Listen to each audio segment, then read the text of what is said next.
CMS, ये 3 लफ्ज़ आपको बहुत सुनने को मिलेंगे और ख़ास तौर पे जब आप हमारे लर्निंग जर्नी में जैसे जैसे ग्रो करेंगे you will get to hear these 3 letters काफ़ी ज़्यादा. CMS. So what exactly is a CMS? A CMS is a content management system. मेरे साथ रिपीट करें. Content, C for content, M for management, S for system. CMS is a content management system. थोड़ा सा सोचें और लिखें अपने एक पेन और पेपर पे कि कंटेंट मैनेजमेंट सिस्टम क्या हो सकता है. What exactly is a content management system. कुछ आइडियाज आ रहे हैं आपको. तो as the name says a content management system allows you to manage content. Content क्या होता है? कंटेंट जिस तरह के हमने पिछले एक लेसन में भी जिक्र किया इज वो मवाद जो आपको इंटरनेट पे काफ़ी ज़्यादा नज़र आता है. It could be in form of pictures, it could be in form of videos, it could be in form of text, it could be in form of links, it could be in form of file. So CMS is a software that stores content. इसकी एक example मैं आपको देना चाहूँगा which will help you understand कि CMS exactly होता क्या. CMS को वेब इंजन भी कहा जाता है. So very good example is to think of it as a car engine. जिस तरह गाड़ी को चलाने के लिए एक इंजन होता है और काफ़ी ऐसी गाड़ियाँ हैं जिनमें सेम इंजन इंटरनली लगा हुआ होता है. इसी तरह CMS is the engine of the web. So जिस तरह एक गाड़ी में इंजन उसकी फंक्शनैलिटी को मैनेज करता है, बेशक गाड़ी ऊपर से जैसी भी देखने में हो या जैसी भी काम करती हो, CMS is manages the engine of a particular management system. तो CMS में 2 चीज़ें होती हैं. CMS has a back end and CMS has a front end. Back end वो एरिया है जिधर से the person who is the administrator या in short admin can manage the content of that CMS. And the front end is how the CMS looks from the front. तो काफ़ी ज़्यादा websites जो आप इंटरनेट पे विजिट करते हैं, in fact more than 70% of the entire web is powered by different kinds of CMS, different kind of content management system. और इसका जो बैकएंड है वो एडमिन्स खुद लॉगिन करके उसको चेंज करते हैं. इसकी एक बड़ी सिंपल सी example is a Facebook page. तो फेसबुक पेज अगर आप में से कुछ लोगों ने बनाया हो या विजिट किया हो, यूज़ किया हो, तो जिस तरह आप उसकी एडमिन सेटिंग्स में जाके कंटेंट अपलोड करते हैं वैसे ही CMS के बैकएंड से जाके आप कंटेंट अपडेट कर सकते हैं और फ्रंट एंड पे वो आपके यूज़र्स को नज़र आएगा. CMS की एक बहुत ख़ास चीज़ ये है कि CMS allows you to use templates. So engine अंदर से जैसा मर्जी हो, सामने से जो गाड़ी की एक लुक होती है वही आपको नज़र आती है. वैसे ही CMS के सामने थीम्स होती हैं, CMS के सामने टेम्पलेट्स होती हैं और वो थीम्स को चेंज करके you can change the look and feel of a website, बेशक अंदर से इंजन जैसा भी हो. तो there are many types of CMS. बहुत सारे डिफरेंट तरह के कंटेंट मैनेजमेंट सिस्टम हैं जो एग्जिस्ट करते हैं या अवेलेबल हैं. उनमें से कुछ फ्री हैं, कुछ पेड हैं. हमने ऑलरेडी डिस्कस किया कि WordPress is one of the very great examples of a CMS that is free and easy to use.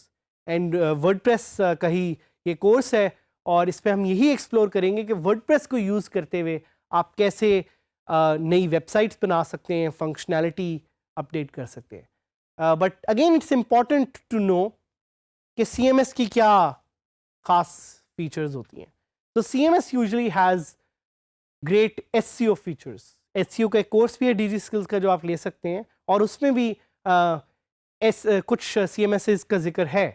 So जिस तरह मैंने आपको बताया कि using a CMS you can do SEO fast because a CMS usually has built-in SEO tools.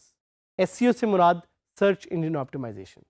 एक और feature जो CMS में होती है वो ये होती है कि CMS usually has user management tools.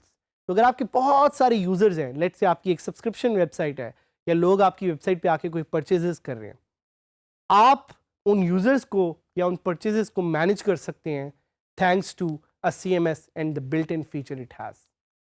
उसके अलावा CMS की एक बहुत अमेजिंग फीचर ये है कि आप इससे ईमेल्स मैनेज कर सकते हैं। तो अगर आपने अपने यूज़र्स को ऑटोमेटेड ईमेल्स भेजनी है, your CMS can help you do that. CMS also usually has a support for built-in file types like HTML, file types like PDF. और एक CMS की जो सबसे ख़ास फीचर है वो ये है कि आप उस CMS को एक्सटेंड कर सकते हैं using softwares that are known as plugins, और प्लगइन्स का हमने थोड़ा सा पहले जिक्र किया भी था। इसके अलावा CMS की एक बहुत ज़बरदस्त फीचर ये है कि you can use it to track file changes. तो अगर आपकी फ़ाइल में कुछ चेंजेस हैं आप वो देख सकते हैं। उसके अलावा आप फाइल्स को वहाँ से ही एडिट करने की फंक्शनैलिटी को भी यूज़ कर सकते हैं। That's also a very big advantage of a CMS। तो आपके ज़हन में एक क्वेश्चन आएगा, is WordPress the only CMS? The short and sweet answer to that is no, WordPress is not the only CMS. But yes, WordPress is one of the best CMSs to use out there. एक और question आप पूछ सकते हैं कि why do people use CMS? भाई लोग आखिर कंटेंट मैनेजमेंट सिस्टम क्यों यूज़ करते हैं? वो इसलिए क्योंकि कंटेंट मैनेजमेंट सिस्टम को यूज़ करते हुए आप अपना काम जल्दी कर सकते हैं। So instead of creating a website from scratch, if you use a CMS, you are able to create websites in probably just a day.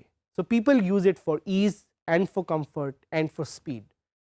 और benefits क्या हैं? Let's explore some of the benefits. Benefits यही हैं कि आपको speed मिलती है, आपको security मिलती है, आपको stability मिलती है. These 3 S's are one of the key reasons why people use a CMS. But let's look at some of the cons. क्या वो चीज़ें हैं जिसकी वजह से CMS should not be preferred या उसके कुछ challenges होते हैं? So one of them is a security risk. CMS update होते हैं लेकिन they take their time. So it's very important for you to use the latest version of the CMS you're using. So in this case we encourage you कि आप WordPress का latest version use करें। और कभी कभी CMS को update करने में डिज़ाइन में कुछ challenges होते हैं because CMS एक certain way में कोड हुआ होता है।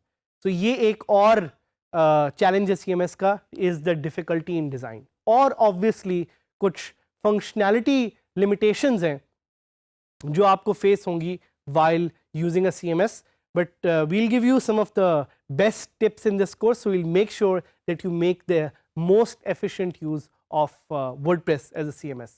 Last question, what are some of the popular CMSs? So there is Drupal, there is Joomla. We'll be talking more about these CMSs in detail, but for now just try to understand that CMS is the base engine of your website.